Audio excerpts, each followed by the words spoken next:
शमेदं विघ्नायदं मृत्युमुखा प्रमुच्यते नागाहनोऽहं नमदां रुद्धं स्कन्दाग्रगण्यो निकरोऽहमस्मि नमेन्तरायो न जगर्मणोपः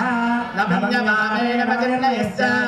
एवं विदित्वा गणनादत्तम् इमां विद्यां प्राप्य गौरीमहेशात् अभीष्टसिद्धिं समवाप्य सद्यः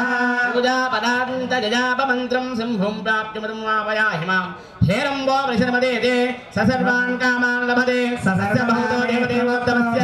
देवता सर्वभौमस्य भवतिरान्तकोटिब्रह्माण्डनायकस्य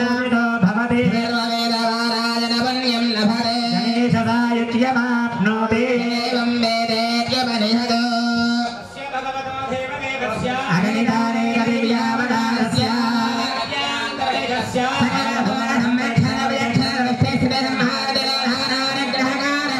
श्रीमतो सूळूरुवेरप्रनिवासस्य श्री चङ्गालम्म परमेश्वरी देव्याः कोटिकुङ्कुमार्चन महोत्सवाक्षये कर्मणि यजमान आचार्यार्चक पाञ्चभौतिक शरीरशुद्ध्यर्थं पञ्चव्यस्थापनं करिष्ये अथ पञ्चव्यपूजार्थं प्रस्थद्वय परिमिताय दर्भय परस्तीर्य सुप्रतिष्ठिता सुशान्ता